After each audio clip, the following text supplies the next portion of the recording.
Hello అందరికీ, welcome back to our channel. ఈ వీడియోలో మా 3 months ఓల్డ్ బేబీతో ఫేమస్ వాటర్ ఫాల్కి ఎలా ట్రావెల్ చేసాం, ఎలా ఎంజాయ్ చేసామో చూస్తారు. Make sure to watch the video till the end. మా సన్ ఫస్ట్ ట్రిప్ అనమాట ఆఫ్టర్ బార్న్. సో మేము డాలస్ ప్లేస్ నుండి స్టార్ట్ అవుతున్నాము. ఫ్లైట్కి 2 hours ముందే వెళ్ళాము బికాజ్ సెక్యూరిటీ చెక్ ఉంటుంది అండ్ బేబీకి ఫీడింగ్, డైపర్ చేంజింగ్ ఇవన్నీ చేసుకోవడానికి టైం ఉంటుందని. స్ట్రాలర్లోనే లోపల ఎంటర్ అయ్యాము.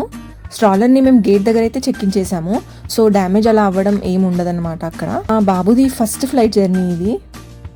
పెద్దవాళ్ళకి మనకే కొంచెం ఇయర్స్ డిస్టర్బెన్స్ అవుతుంది. సో చిన్నోడు కదా, ముందే కేర్ఫుల్గా నాయిస్ క్యాన్సిలెన్స్ హెడ్ ఫోన్స్ తీసుకున్నాము.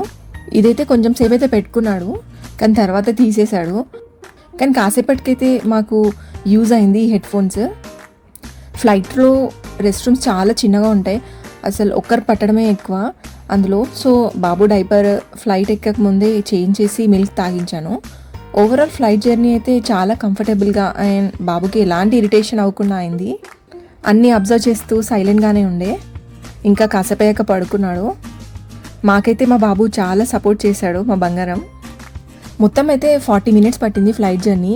దెన్ బఫెలో ఎయిర్పోర్ట్లో ల్యాండ్ అయ్యాక కార్ రెంటల్ తీసుకొని డైరెక్ట్ నయాగరా ఫాల్స్ అయితే వెళ్ళాము. హోటల్ ఏం తీసుకోలేదు, డైరెక్ట్ మేడ్ ఆఫ్ ద మిస్ట్కి వెళ్ళాము. అక్కడ వెళ్ళి కొంచెం ఫుడ్ అయితే తీసుకున్నాము. మేడ్ ఆఫ్ ద మిస్ట్కి టికెట్ అయితే తీసుకొని అండ్ బోట్ కోసం అయితే వెయిట్ చేస్తున్నాము. ఇక్కడ ఎవ్రీ పర్సన్కి వాటర్ పడితే డ్రెస్ తడవకుండా అయితే ఒక డ్రెస్ కవర్ అయితే ఇచ్చారు. మా బాబు సైజ్ కూడా ఉండే. బేబీస్ అలో చేస్తారో చేయరో అనుకున్నాము, బట్ ఫారినర్స్ వాళ్ళ బేబీస్ అయితే చాలామందిని తీసుకొచ్చారు. ఇండియన్స్లో బేబీస్ లేరు, కానీ ఫారినర్ బేబీస్ అయితే చాలామంది ఉండే. కవర్స్ అయితే వేసుకొని బోట్ ఎక్కేసాం. మాకు మేడ్ ఆఫ్ ద మిస్ట్కి $28 అయితే తీసుకున్నారు ఒక్క పర్సన్కి, అంటే ఆల్మోస్ట్ 2400 rupees. సో బోట్లో సీట్స్ కూడా ఉంటాయి మనకి, బట్ వాటర్ ఫాల్స్ ఎంజాయ్ చేయాలి అంటే అందరు కార్నర్స్ వెళ్ళి నిల్చుంటారు. కానీ నిలబడితే బోట్ మూమెంట్కి కింద పడతామేమో అనిపించింది, బాబుని ఎత్తుకొని ఉన్నాను కాబట్టి. సో కాసేపు కూర్చొని ఎంజాయ్ చేశాను నేనైతే.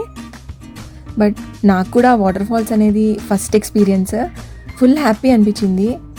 ఆఫ్టర్ డెలివరీ చాలా స్ట్రెస్, పోస్ట్ పార్టం డిప్రెషన్ ఉండే. బయట వెళ్తే టైర్డ్ అవుతాం, ఇంకా సిక్ అవుతాం అనుకున్నాను, కానీ ఫిజికల్గా అయితే కొంచెం స్ట్రెయిన్ అయ్యాను, కానీ మెంటల్గా చాలా రికవర్ అయ్యాను అనిపించింది. వాటర్ ఫాల్స్ దగ్గరికి వస్తుంటే ఆ వాటర్ డ్రాప్స్ బ్రీజ్లా మీద పడుతుంటే కూల్గా ఉండే. ఓవరాల్ మై లైఫ్ జర్నీలో best trip and best place ఇదే. ఈ బోట్ అయితే ఫస్ట్ మనకి అమెరికన్ వాటర్ ఫాల్స్కి అయితే తీసుకెళ్తారు, అక్కడ పిక్చర్స్ బాగా వస్తాయి. లాటర్ నయాగరా ఫాల్స్కి అయితే తీసుకెళ్తారు. అక్కడ మిస్ట్ ఎక్కువ ఉండేసరికి వ్యూని ఎంజాయ్ చేస్తాం, కానీ ఫొటోస్ అంత బాగా రావు. బట్ లైవ్ ఎక్స్పీరియన్స్ మాత్రం బ్యూటిఫుల్గా ఉంటుంది. మా చిన్నోడైతే ఫుల్ ఖుషి, అసలు ఏడవలేదు. అండ్ నేను కూడా ఎక్కువ ఫాల్స్కి దగ్గరికి అయితే వెళ్ళలేదు, ఎక్కువ తడుస్తే కూల్డ్ అవుతుందేమో అని. ఇదైతే once in a life time experience అనిపించింది. మళ్ళీ బోట్ మనల్ని సేమ్ ప్లేస్లో డ్రాప్ చేస్తారు. ఇటు బ్యాక్ సైడ్ చూస్తే కెనడా టొరంటో వ్యూ ఉంటుంది. సో ఈ లొకేషన్లో నిలబడితే ఒక సైడ్ ఏమో కెనడా వ్యూ, ఇంకో సైడ్ ఏమో అమెరికా కనిపిస్తుంది. అండ్ ఇటు సైడ్ ఉంది ఈ బ్రిడ్జ్ అయితే యూఎస్కి అండ్ కెనడాకి కనెక్ట్ అవుతుంది. సో కెనడా వీసా ఉంటే బ్రిడ్జ్ మీద నుండి వెళ్ళిపోవచ్చు మనము. ఇక మేడ్ ఆఫ్ ద మిస్ట్ చూసాక బయట వస్తే పార్క్ ఉంటుంది. చిన్నపిల్లలతో ట్రావెలింగ్ కష్టం అనుకుంటాం, కానీ వాళ్ళకి time to time food irritation అవ్వకుండా టైంకి డైపర్ చేంజింగ్ చేస్తే చాలా కోఆపరేట్ చేస్తారు. మేము స్ట్రాలర్ తీసుకెళ్ళాం కాబట్టి కంఫర్టబుల్గా పడుకున్నాడు అందులో. So this is my most beautiful and memorable experience in my life, స్పెషల్గా with my baby. I hope మీ అందరికీ వీడియో నచ్చింది అనుకుంటున్నాను. And thanks for watching till the end.